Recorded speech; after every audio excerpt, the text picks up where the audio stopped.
I was halfway through my morning coffee when the doorbell rang 3 times in rapid succession. The kind of aggressive ringing that tells you someone is not here to chat about the weather. I opened the door to find Brenda Whitmore standing on my porch, clipboard in hand, her lips pressed into a thin line that could have cut glass. "Tyler Quinn," she announced, as if I didn't know my own name. "I'm here on behalf of the Meadowbrook Hills Homeowners Association. We need to discuss a serious matter regarding noise violations emanating from your property." I blinked at her, still holding my coffee mug. "Noise violations? Brenda, it's 8 in the morning on a Saturday. I've been awake for 20 minutes. "This isn't about right now," she said, her voice sharp enough to etch glass. "We've received multiple complaints about excessive noise from your residents during evening hours. The board held an emergency meeting, and we've determined that you need to soundproof your house immediately." I stared at her for a long moment, waiting for the punchline that never came. "You want me to soundproof my entire house?" "That's correct." She thrust a piece of paper at me. "This letter outlines the requirements. You have 30 days to complete the work and provide documentation of the improvements. Failure to comply will result in daily fines of $200. I took the letter, scanning it quickly.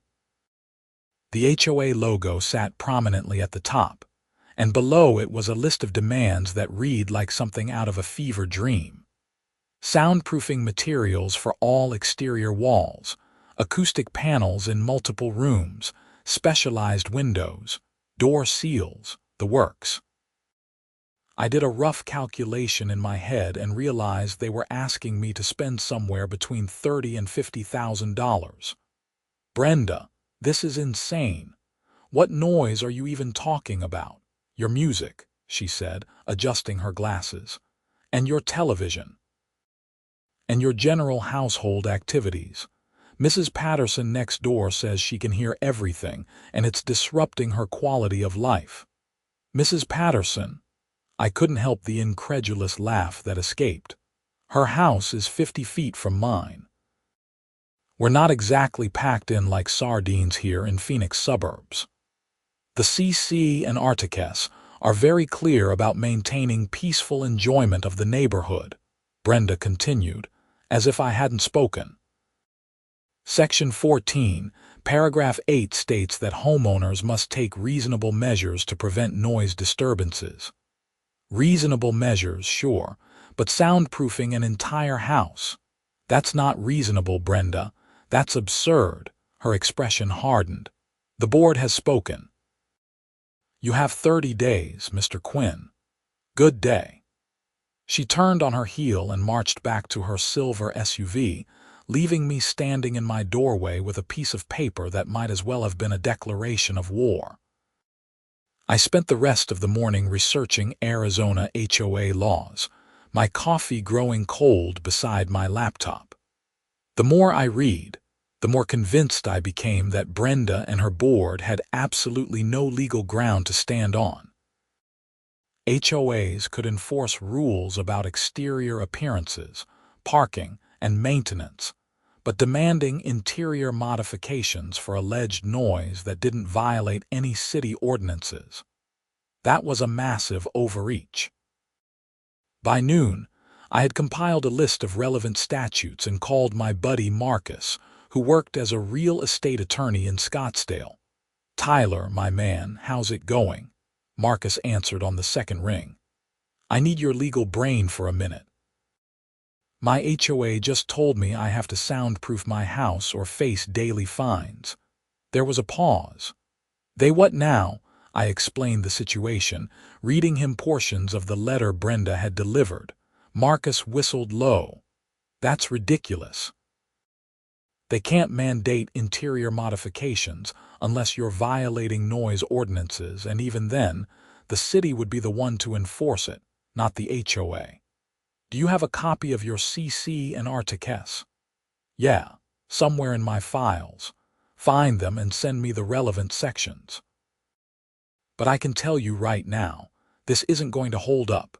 HOAs have authority, but it's not unlimited. They can't just make up rules and demand you spend tens of thousands of dollars on improvements that aren't stipulated in your governing documents. That's what I thought. So what do I do? Write them a response. Be polite but firm. State that you've reviewed the CC and Articles and find no provision requiring soundproofing, that you're not in violation of any city noise ordinances, and that you won't be complying with their demand. Then wait and see what they do. And if they start fining me, then we sue them for harassment and breach of their fiduciary duty. But let's cross that bridge when we come to it. Send me everything and I'll review it. In the meantime, document everything. Every interaction, every letter, every email. If this goes south, you'll want a paper trail. I thanked Marcus and hung up, feeling slightly better about the situation. I spent the afternoon drafting a response letter, keeping my tone professional while making it clear that I had no intention of complying with their unreasonable demand. I cited specific sections of Arizona HOA law, referenced the CC and Articles, and pointed out that I had never received a noise complaint from the city of Phoenix, which suggested that my normal household activities were well within acceptable limits. Monday morning, I printed the letter, put it in an envelope, and hand-delivered it to the HOA management office in our neighborhood community center. The receptionist, a young woman named Kelly who I'd always found pleasant, took the envelope with an apologetic smile. "Brenda's been on a warpath lately," she said quietly. "Just between us, half the board thinks she's lost her mind with this whole soundproofing thing, but she's the president, so." She shrugged. "Any idea why she's targeting me specifically?" Kelly glanced around, then leaned in. "I probably shouldn't say this, but I heard she's still mad about the vote last year. You know, when you opposed her proposal to ban all street parking." I did remember that. The meeting had been contentious, and I'd been vocal about how unreasonable it was to expect every household to fit all their vehicles in garages and driveways when people had families and guests. The proposal had been voted down, and Brenda had not taken the loss gracefully. "So this is retaliation." "I didn't say that," Kelly said quickly, but her expression said everything. Armed with that information, I left feeling even more confident in my position. This wasn't about noise. This was about Brenda Whitmore, wielding her HOA presidency like a weapon against people who dared to disagree with her. 3 days later, I received a response. Not a letter this time, but a visit from 2 board members, Brenda herself and a man named Richard Carlson, who served as the board's vice president. It was 7 in the evening, and I had just settled down to watch a Suns game when the doorbell rang. "Mr. Quinn," Richard said when I opened the door. He was in his 60s with silver hair and a perpetually tired expression. "We received your letter. May we come in and discuss this matter?" I considered refusing, but curiosity got the better of me. I led them to my living room, where the television was playing at a perfectly normal volume. Brenda's eyes immediately went to the screen, her mouth tightening. "Exactly how loud do you typically watch television?" she asked. "About this loud," I said, gesturing to the TV. "Normal conversation volume. You can hear me talking right now without any trouble, right?" "That's not the point," Brenda snapped. "The point is that your neighbors shouldn't have to hear your activities at all. With all due respect, Brenda, that's not how houses work. Unless we're living in underground bunkers, there's going to be some ambient noise. But I'm not violating any noise ordinances. I checked with the city. Phoenix has clear guidelines about acceptable noise levels, and I'm well within them." Richard cleared his throat. "Mr. Quinn, we're trying to maintain property values here. If one homeowner's noise affects another's enjoyment of their property, it could impact what they can sell for." Then Mrs. Patterson should invest in better windows or file a formal noise complaint with the city. If I'm actually violating noise laws, I'll address it. But I'm not spending 40 grand to soundproof my house based on one neighbor's complaint that hasn't even been verified by any objective measure. The board has the authority to maintain community standards, Brenda said, her voice rising. You signed the CC and Articus when you bought this house. You agreed to abide by board decisions. Within the scope of their authority, yes, but the CC and Articus don't give you unlimited power. You can't just make up rules on the fly and demand compliance. If you want to require soundproofing for all new construction, fine. Amend the CC and Articus and put it to a vote. But you can't retroactively apply a standard that was never in the documents I agreed to. Brenda stood abruptly. You'll be hearing from our attorney. The board is prepared to enforce this requirement, Mr. Quinn, with or without your cooperation.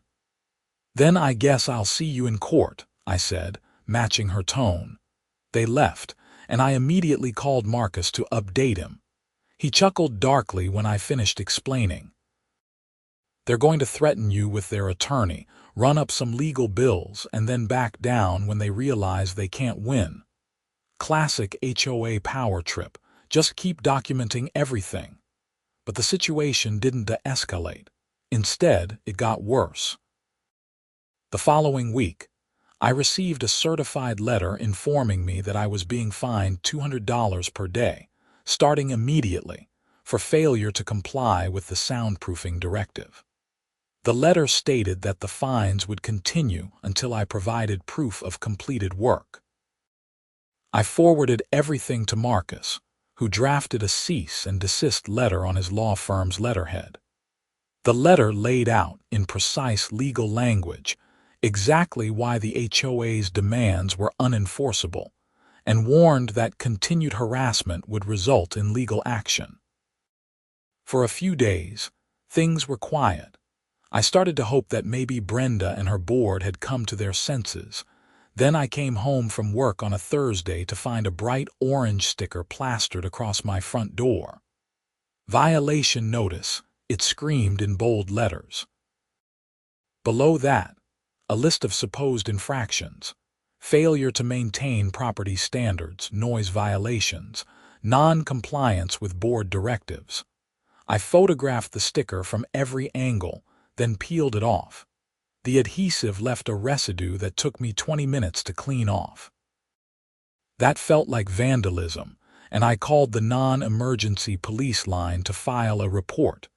The officer who came out was sympathetic but realistic. It's a civil matter, sir. If they're harassing you, you'll need to handle it through the courts. We can document the sticker, but unless they are threatening you or damaging your property in a more serious way, there's not much we can do. I understood, but it was frustrating. The HOA was escalating and I was stuck playing defense.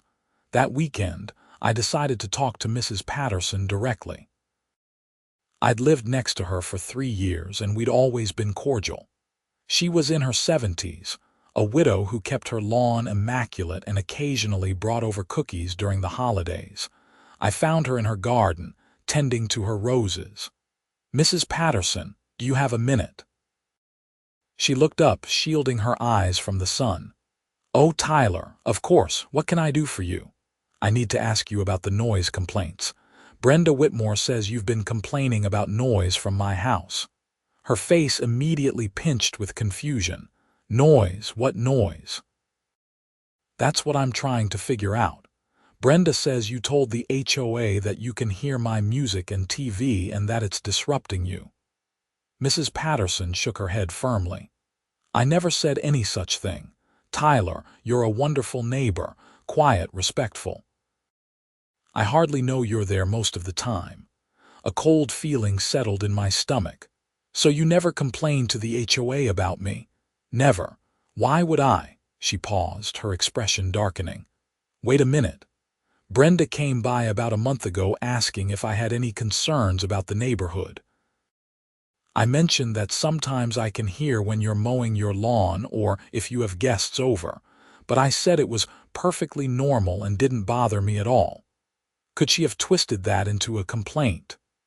That's exactly what she did, I said, anger building in my chest. She's been using your name to justify demanding that I soundproof my entire house. She's threatening me with daily fines if I don't comply. Mrs. Patterson's hand went to her mouth. That's terrible. Tyler, I'm so sorry. I never intended to cause you any trouble. Do you need me to talk to her? To set the record straight, actually, yes. Would you be willing to write a statement saying that you've never filed a noise complaint about my house? Absolutely. Come inside. I'll write it right now, Mrs. Patterson wrote out a detailed statement, signed and dated it, and even had her son-in-law, who was visiting, witness it.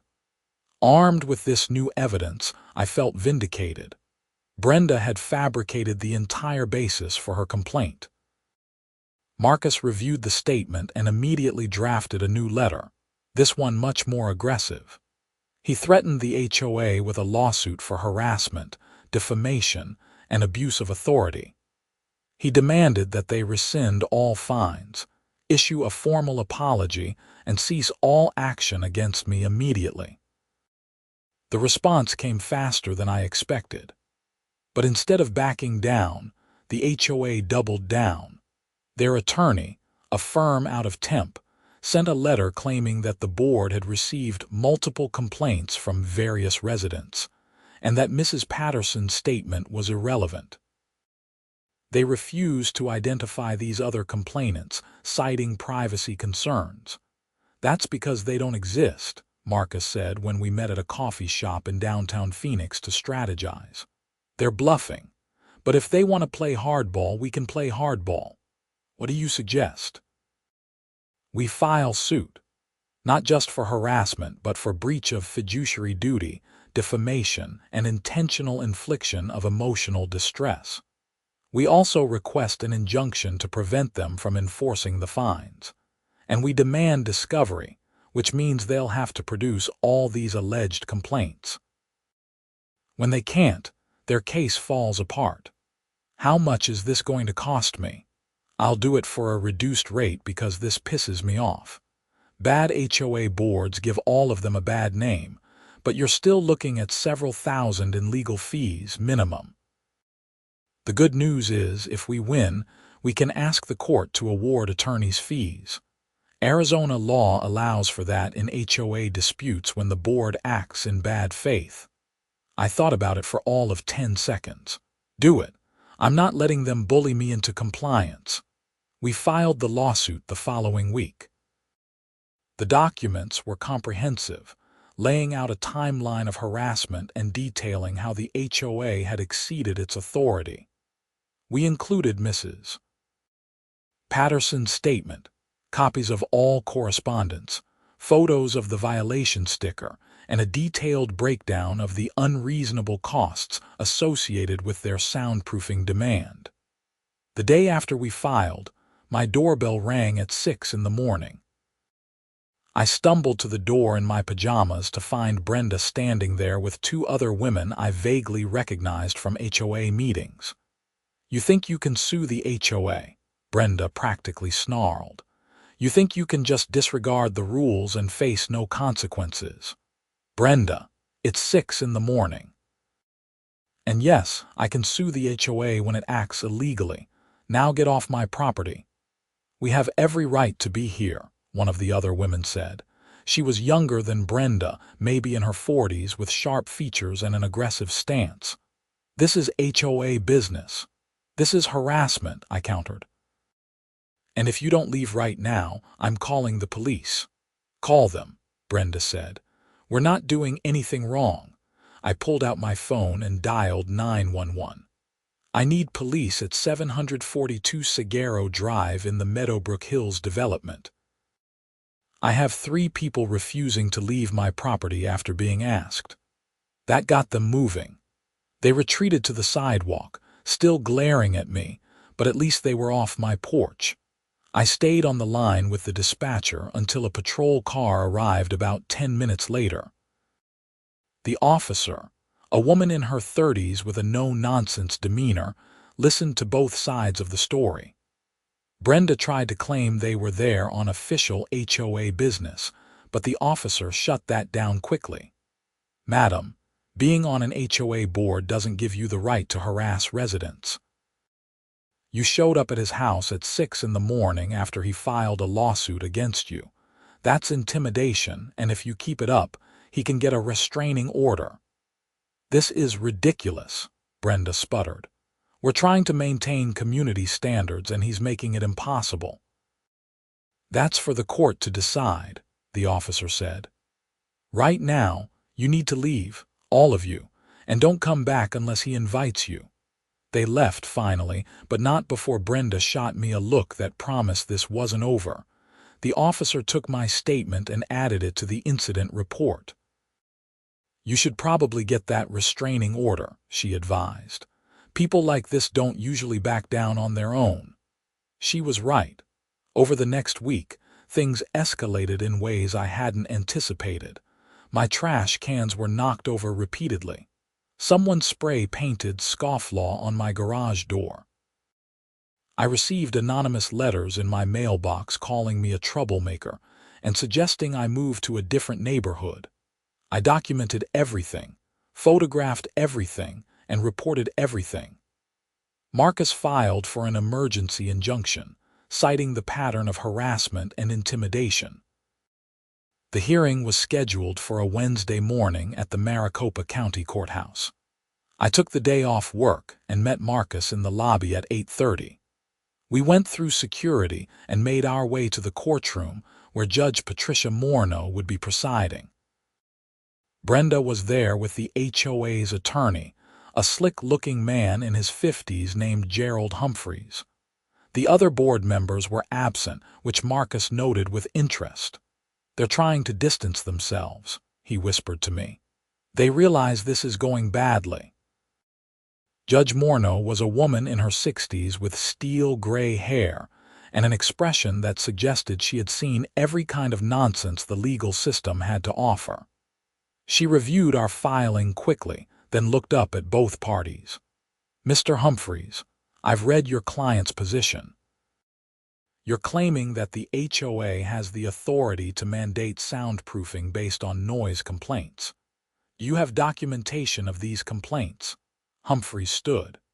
"Your Honor, we have testimony from the board president that multiple residents have expressed concerns."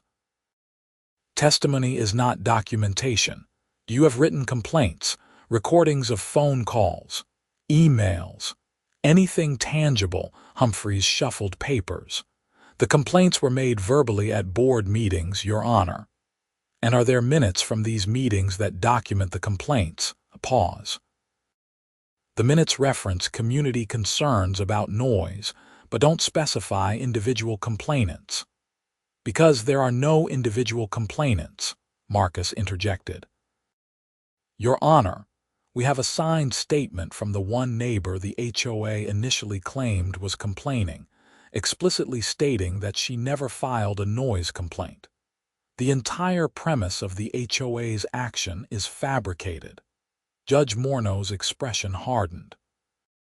"Mr. Humphreys, are you telling me that your client has been levying fines against this homeowner based on complaints that may not exist?" "Your Honor, the board has the discretion to address issues that affect community welfare, even without formal complaints."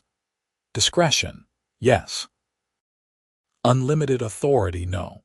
Has Mr. Quinn been cited by the city for noise violations?" "No, Your Honor, but that's not the standard. The CC and Articus allow the board to maintain community standards." "Show me where in the CC and Articus it authorizes the board to mandate interior home modifications costing tens of thousands of dollars." Judge Morneau held out her hand. Humphreys hesitated, then admitted, "It's not explicitly stated, Your Honor, but it's implied in the board's general authority to maintain property values." "Implied. Mr. Humphreys, I've been dealing with HOA disputes for 20 years, and this is one of the most egregious overreaches I've seen. The CC and Rs, which I have also reviewed, make no mention of soundproofing requirements. There's no architectural standard that Mr. Quinn violated. There's no documented noise complaint that rises to the level of a legitimate disturbance. What we have here is a board president with a personal vendetta using her position to harass a homeowner who had the audacity to disagree with her. Brenda stood up. "Your Honor, if I may, you may not, Mrs. Whitmore. Sit down." Judge Mornow's voice was sharp enough to cut through steel. Brenda sat, her face flushing red. "Here's what's going to happen," Judge Mornow continued. "I'm granting the injunction. The HOA will immediately cease all fines against Mr. Quinn. The violation notice will be removed from his record. And the board will issue a formal letter of apology for this harassment." She paused, fixing Brenda with a hard stare. "Furthermore, I'm ordering a review of the board's recent actions to determine if there are other homeowners who have been subjected to similar abuse of authority. If this pattern continues, I will not hesitate to place the HOA under court supervision." "Your Honor," Humphreys tried again. "I'm not finished. Mr. Quinn is also entitled to recover his attorney's fees in this matter. The HOA's actions were not only improper but arguably malicious. I'm awarding costs and fees to be paid by the HOA within 30 days. Marcus was grinning beside me. I felt a weight lift off my shoulders that I hadn't fully realized I'd been carrying. Judge Mornow signed the order and dismissed us. As we left the courtroom, I could hear Brenda arguing with Humphreys in urgent, angry whispers. "That went better than expected," Marcus said as we walked to the parking garage. "Not only did you win, but the judge basically called out Brenda specifically. That's going in the public record." "Will this actually stop her?" "It should. If she violates the court order, she could be held in contempt, and the judge's order for a review of the board's actions means other homeowners who have had problems can come forward. Brenda's reign of terror is pretty much over." We grabbed lunch to celebrate, and Marcus walked me through what would happen next. The HOA would have to pay his legal fees, which totaled about $8,000. They would also have to issue the formal apology and clear my record of any violations. And if they wanted to implement any new rules about soundproofing or noise control, they would have to amend the CC and Articus through a proper vote of all homeowners, not just unilateral board action. I went home feeling vindicated but also exhausted. The stress of the past 2 months had taken its toll, and I was ready for things to return to normal. But Brenda Whitmore, it turned out, was not ready to accept defeat. 2 weeks after the court hearing, I came home to find my mailbox stuffed with flyers. Not HOA business, but advertisements for soundproofing companies. Dozens of them, all addressed to me. Someone had clearly requested information from every soundproofing contractor in the Phoenix metro area. It was petty, but it was also harassment. I called Marcus, who advised me to document it but not to respond unless it escalated further. Then my car was keyed. I discovered it one morning when I was heading to work, a long scratch running along the driver's side door. My doorbell camera hadn't caught anything because whoever did it had approached from the street side, staying out of view. I filed a police report, noting my suspicions about the HOA situation. The officer who took the report was sympathetic but realistic about the chances of catching whoever did it. 3 days later, Mrs. Patterson called me, sounding upset. "Tyler, I think you should know something. I was at the grocery store today and I ran into Brenda Whitmore. She tried to convince me to sign a statement saying I had complained about your noise. She said it would help resolve the situation. What did you tell her?" I told her absolutely not, and that I was prepared to testify in court if necessary about her misrepresenting my comments. She got very angry and said I was betraying the neighborhood. This was getting out of hand. I called Marcus again, and this time he recommended we file a formal complaint with the Arizona Department of Real Estate, which oversees HOA management companies, and also consider pursuing a restraining order against Brenda personally. She's gone from power tripping board president to something more serious, Marcus said. Attempting to suborn false testimony, potential vandalism, ongoing harassment after a court order. This is getting into criminal territory. We filed the complaint with the state and also requested a restraining order. The hearing for the restraining order was scheduled for the following week. In the meantime, something unexpected happened. I received an email from Kelly, the HOA office receptionist. She asked if we could meet somewhere private. Curious and a bit wary, I agreed to meet her at a coffee shop in Scottsdale, far from our neighborhood. Kelly was nervous when she arrived, glancing around as if she expected Brenda to materialize out of thin air. "I could lose my job for this," she said, sliding into the booth across from me. "But what's happening to you isn't right, and I think you need to know the full extent of it. I'm listening." She pulled out a folder. Inside were photocopies of documents, email exchanges, meeting minutes, and handwritten notes. "Brenda has been planning this for months. After you spoke against her parking ban proposal, she started keeping a file on you. She documented every time you had guests over, every time your trash cans were out past the pickup time, every tiny thing she could possibly construe as a violation." I flipped through the documents, my anger building. It was obsessive, pages and pages of notes about my daily life. "There's more," Kelly continued. "The soundproofing thing wasn't just random. She researched it specifically because she knew it would be expensive and difficult. She wanted to force you out of the neighborhood. Why didn't the other board members stop her? Some of them tried. Richard Carlson actually voted against the soundproofing requirement, but Brenda overruled him. She claimed she had authority as president to make executive decisions for the good of the community. He and 2 other board members resigned last week because they didn't want to be part of it anymore. That was news to me. So who's on the board now? Just Brenda and 2 people she handpicked, her sister-in-law and her best friend from her book club. They'll do whatever she says. This was worse than I thought. Brenda had essentially staged a coup, removing anyone who might challenge her authority. "Kelly, will you testify about this? If we can show a pattern of retaliation and abuse of power, we can get her removed from the board entirely." She bit her lip. "If I do this, I'll definitely lose my job." "Probably. But what she's doing is wrong, and it's not just affecting me. How many other people has she targeted?" Kelly sighed. "At least 4 that I know of.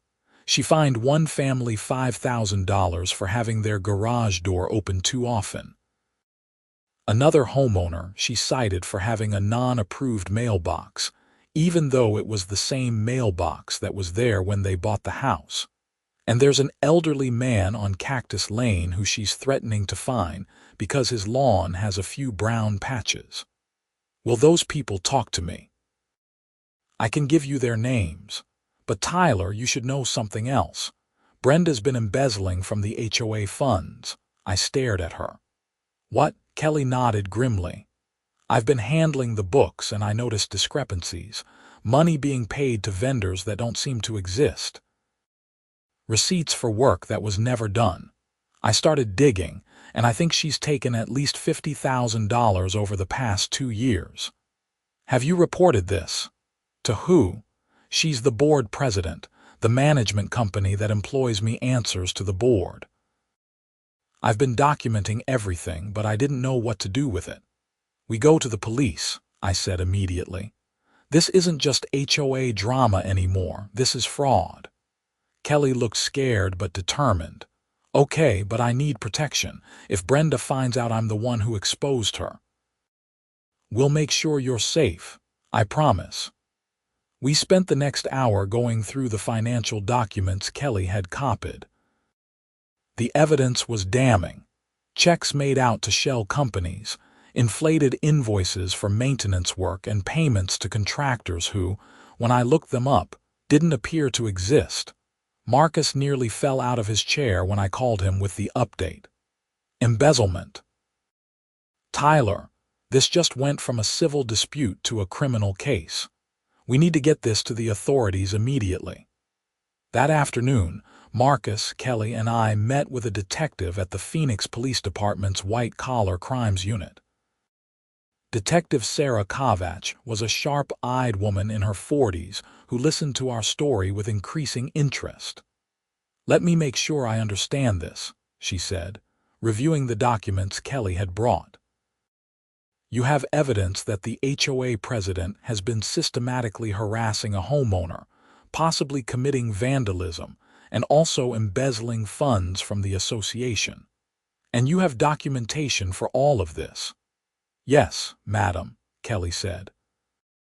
"I can also provide access to the HOA's financial records and email server. I'm the office administrator, so I have all the passwords." Detective Kovach made a note. "We'll need to obtain those records through proper channels, but your cooperation will be invaluable. This is enough to open an investigation. I'll need to consult with the DA's office, but my guess is we'll be bringing charges." "How long will this take?" I asked. "Investigations like this can take weeks or months, depending on the complexity. But given that you have documentary evidence and a witness with direct knowledge, I'd expect movement fairly quickly. In the meantime, I'd advise you to avoid any contact with Mrs. Whitmore. If she approaches you, don't engage. Call us immediately." We left the police station feeling like we'd turned a corner. This was no longer just about defending myself against an unreasonable HOA demand. It was about stopping someone who had been abusing her position and stealing from the community. The restraining order hearing proceeded as scheduled. With the addition of Kelly's testimony and the ongoing police investigation, the judge granted a temporary restraining order requiring Brenda to stay at least 100 yards away from me, my property, and Mrs. Patterson, who had also requested protection. Brenda was served with the order the same day, and according to Kelly, who still had a few days left at her job before she officially resigned, Brenda had a complete meltdown in the HOA office. "She screamed that you were ruining her life," Kelly reported. "She said you were trying to destroy the neighborhood, and that she was the only one who cared about property values. It was kind of scary, honestly." The police investigation moved faster than Detective Kovach had predicted. Within 3 weeks, they had traced the financial irregularities and confirmed that Brenda had indeed been embezzling funds. She had created fake vendor accounts, paid herself through shell companies, and even billed the HOA for personal expenses. The morning she was arrested, I happened to be getting my mail when 2 police cars pulled up to her house, 4 doors down from mine. I watched as Detective Kovach and 2 uniformed officers knocked on her door. Brenda answered, still in her bathrobe, and I could hear her voice rising in anger even from where I stood. They arrested her right there on her doorstep, reading her rights while neighbors emerged from their houses to watch. Brenda's husband, a quiet man named Tom who I'd always felt sorry for, stood in the doorway looking shell-shocked. The charges were extensive: embezzlement, fraud, theft, and several counts related to the harassment campaign she'd waged against me and others. The DA's office was thorough, building a case that would be hard for her to fight. In the aftermath, the HOA held emergency elections. The remaining board members, Brenda's sister-in-law and friend, resigned immediately. Richard Carlson agreed to come back and serve as interim president, while new elections were organized. At the first meeting under the new leadership, Richard stood at the front of the community center and addressed a packed room. "I want to apologize to everyone who was affected by the previous board's actions," he said. "Particularly to Tyler Quinn, who was subjected to harassment and financial threats over a completely unreasonable demand. The board had no legal authority to require soundproofing, and the whole situation was a gross abuse of power. We will be issuing formal apologies to everyone who was targeted, and we're working with an attorney to ensure nothing like this happens again." There was applause from the audience. I was there, sitting in the back, and several neighbors came up to shake my hand or thank me for standing up to Brenda. Mrs. Patterson gave me a hug. "You're a brave young man," she said. "Most people would have just paid the fine or moved away. You did the right thing." The elderly man from Cactus Lane, whose name was George, introduced himself and thanked me. "She was trying to find me $10,000 for my lawn. I'm on a fixed income. I couldn't afford to resod the whole yard like she wanted." When she got arrested, it was like a weight lifted off my shoulders. Over the next few months, things slowly returned to normal. The HOA hired a professional management company with oversight and accountability measures. New board members were elected, all of them reasonable people who understood the difference between maintaining community standards and tyrannical micromanagement. Brenda's trial was scheduled for the fall. Marcus kept me updated on the proceedings. She had initially tried to fight the charges, claiming she had been taking reasonable compensation for her work as board president. But the evidence was overwhelming, and eventually her attorney convinced her to take a plea deal. She pled guilty to embezzlement and fraud charges in exchange for a sentence of 3 years in prison and restitution of the full amount she'd stolen, plus penalties. The judge, unimpressed by her lack of remorse, made it clear that abuse of authority in an HOA was still abuse of authority, and the community had trusted her to act in their best interest. I attended the sentencing hearing. Brenda looked diminished, her usual aggressive confidence completely gone. When the judge asked if she had anything to say, she stood and offered a perfunctory apology that rang hollow. "I'm sorry for my actions and the harm I caused," she said, reading from a prepared statement. "I let my personal feelings cloud my judgment." The judge was unimpressed. "Mrs. Whitmore, you didn't just let personal feelings cloud your judgment. You engaged in a systematic campaign of harassment against multiple homeowners, and you stole from the community you were supposed to serve. This wasn't a momentary lapse. This was a pattern of behavior that lasted years." The sentence stood: 3 years in prison, restitution, and a permanent prohibition from serving on any HOA board in Arizona. As I left the courthouse, I felt a sense of closure. The ordeal had been exhausting, expensive, and stressful, but it had also revealed something important about standing up for what's right, even when it's difficult. Marcus met me outside. "Well, that's that. How are you feeling?" "Relieved," I said, "and grateful. If you hadn't helped me fight this, I probably would have just paid the fines or moved. I wouldn't have known I had a legal leg to stand on." "That's what bullies like Brenda count on," Marcus said. "They assume people won't fight back, but you did, and you didn't just help yourself. You helped everyone else she was targeting." We grabbed dinner that night, celebrating not just the end of the case but also the principle that had been upheld. HOAs serve an important function in communities, but they're not above the law.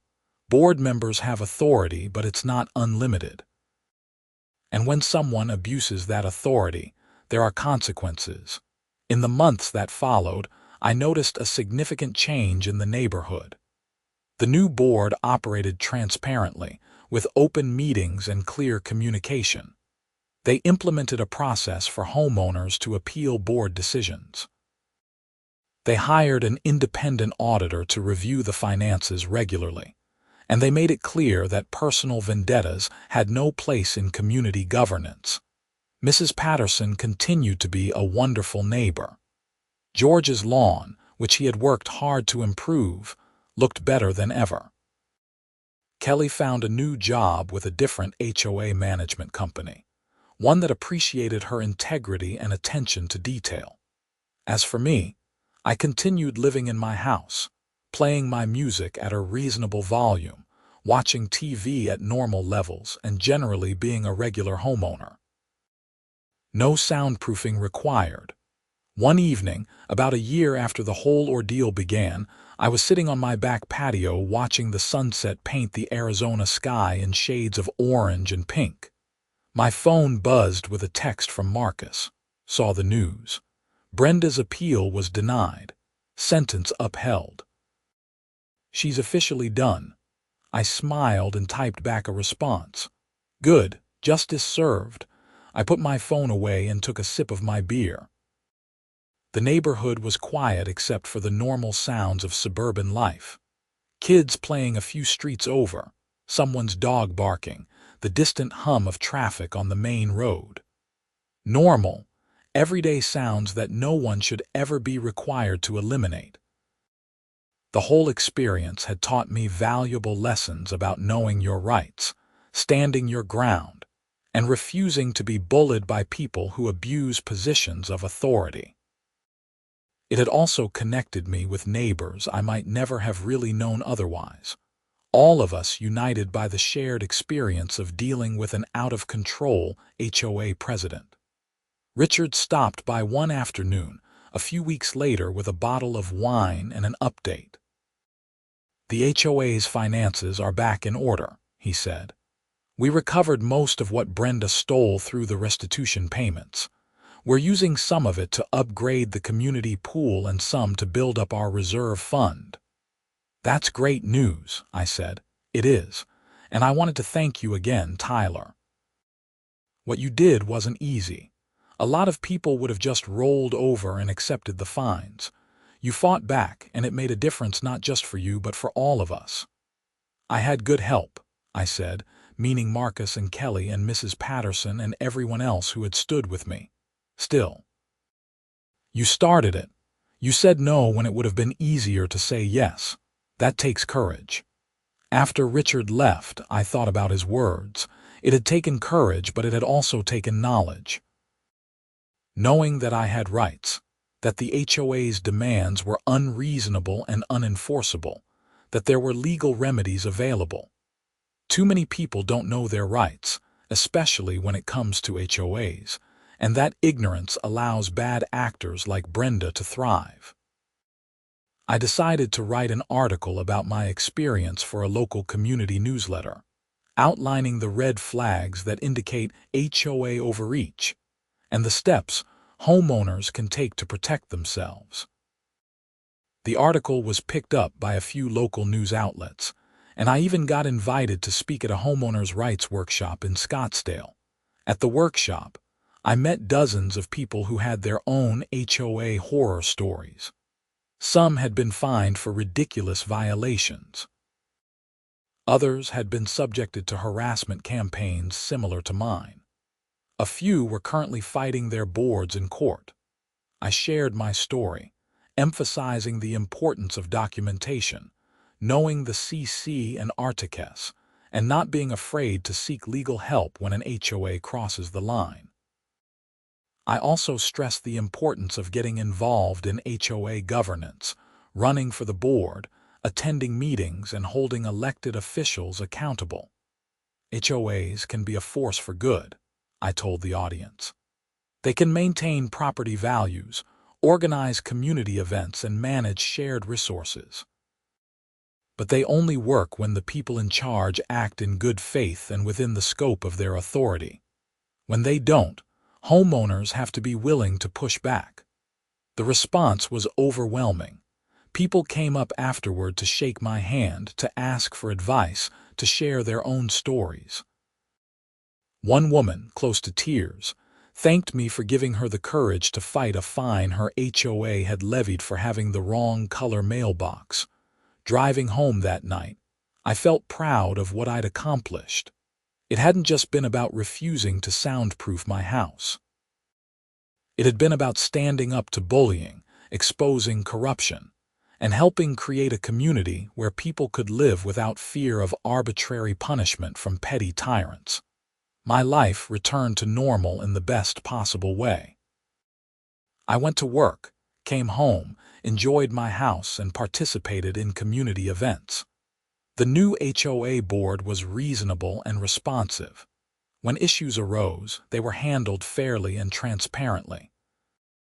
I even started dating someone I met at a neighborhood barbecue that summer, a woman named Lisa Freeman who had moved in a few streets over. She'd heard about my battle with the HOA and thought it was both impressive and slightly insane. "You fought your HOA over soundproofing?" she asked over our first dinner date. "That's either very brave or very stubborn." "Probably both," I admitted, "but it was the right thing to do. I don't disagree. I just don't know if I would have had the guts to do it. You'd be surprised what you can do when someone backs you into a corner."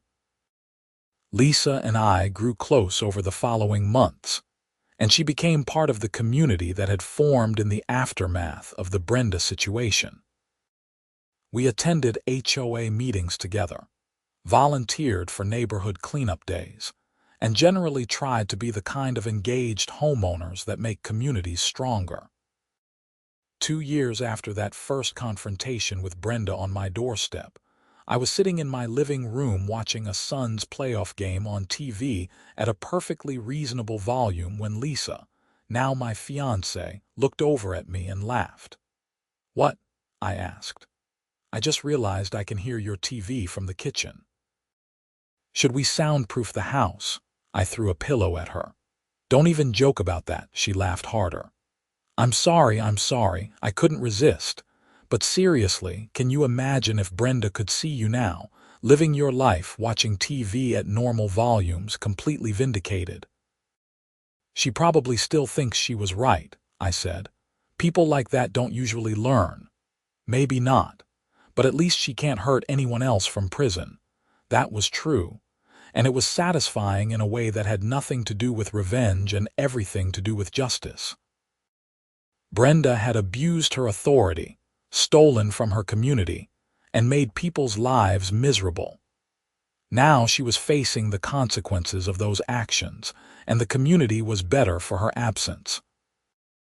The HOA that emerged from the crisis was stronger, more accountable, and more responsive to homeowners' actual needs. The new board focused on real issues like maintaining common areas, organizing community events, and managing the budget responsibly. They didn't waste time on petty enforcement of arbitrary rules or personal vendettas. When Richard's term as president ended, he was succeeded by a retired teacher named Margaret Sullivan, who brought professionalism and common sense to the role. Under her leadership, the HOA even revised the CC and Articus to include clearer limits on board authority and a formal appeals process for homeowners who disagreed with board decisions. "Your case was a wake-up call for all of us," Margaret told me at a neighborhood meeting.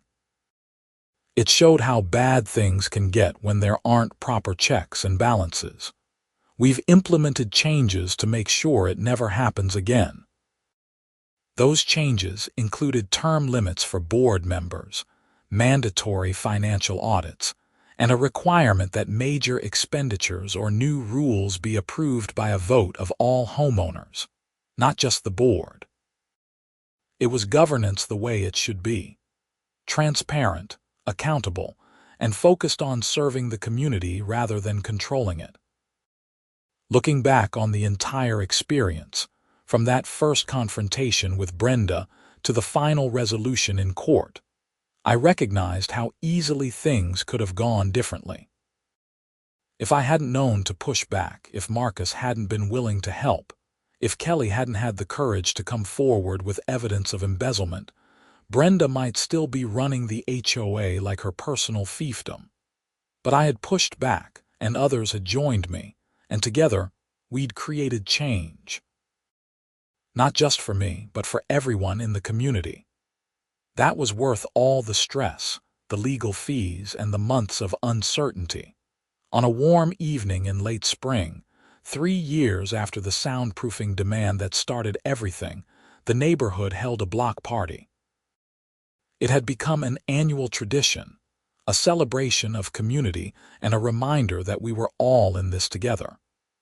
Kids ran around playing tag while adults chatted and grilled food. Music played from someone's outdoor speakers at a volume that was perfectly normal and not at all requiring of soundproofing. I stood with Lisa, Marcus, who had come as a guest, Mrs. Patterson, George, Kelly, and several other neighbors who had been part of the journey. We raised glasses in a toast. To reasonable HOA boards, Marcus said. To standing up for what's right, Kelly added. To good neighbors, Mrs. Patterson chimed in. And to never, ever soundproofing this house, I finished. Everyone laughed and drank, and the party continued into the evening. It was exactly the kind of peaceful, enjoyable neighborhood gathering that HOAs are supposed to facilitate, not disrupt. And it was made possible by people who refused to accept unreasonable demands and fought back against abuse of authority. As the sun set over Phoenix and the neighborhood settled into comfortable evening rhythms, I felt grateful for everything that had happened. Not grateful for the conflict itself, but for what it had taught me and how it had strengthened the community. Sometimes you have to fight for what's right, even when it's hard, even when it would be easier to just comply and move on. I never soundproofed my house. I never paid a single dollar in fines. And I never regretted standing up to Brenda Whitmore and her illegal demands. The experience had transformed me from someone who just wanted to live quietly in his home to someone who understood the importance of civic engagement, knowing your rights, and refusing to be bullied. The story spread beyond our neighborhood, becoming something of a cautionary tale in HOA circles throughout Arizona. Marcus used it as an example in presentations about HOA law. Kelly referenced it when training new HOA administrators. And I continued to speak at workshops and events, sharing the lessons I'd learned. The core message was always the same. HOAs have legitimate authority, but that authority has limits. Homeowners have rights, and those rights don't disappear just because you signed CC and Artiques when you bought your house. When an HOA oversteps, when board members abuse their positions, when demands become unreasonable, you have every right to push back. And when you do, you're not just helping yourself, you're helping everyone else in the community who might be afraid to stand up. Years later, when Lisa and I were married in our backyard with neighbors as witnesses, I thought about how different things might have been. If I'd complied with Brenda's demand, I would have been out $40,000 for unnecessary soundproofing. I probably would have grown to resent the neighborhood and maybe even moved away. The embezzlement might never have been discovered. Other homeowners would have continued to be targeted and harassed. Instead, I'd fought back, won, and helped create a better community in the process. The house remained exactly as it was when I bought it. No soundproofing required. No expensive modifications demanded by an overreaching HOA. Just a normal home in a normal neighborhood where people could live their lives without fear of arbitrary punishment. As I stood at the altar that day, looking at Lisa and the gathered friends and neighbors who had become like family, I realized that sometimes the most important thing you can do is simply say no to unreasonable demands. That one word, backed up by knowledge of your rights and willingness to fight for them, can change everything.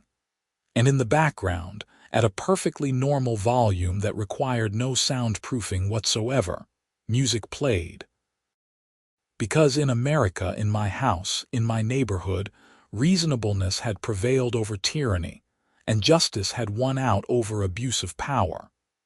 That was worth celebrating then and always.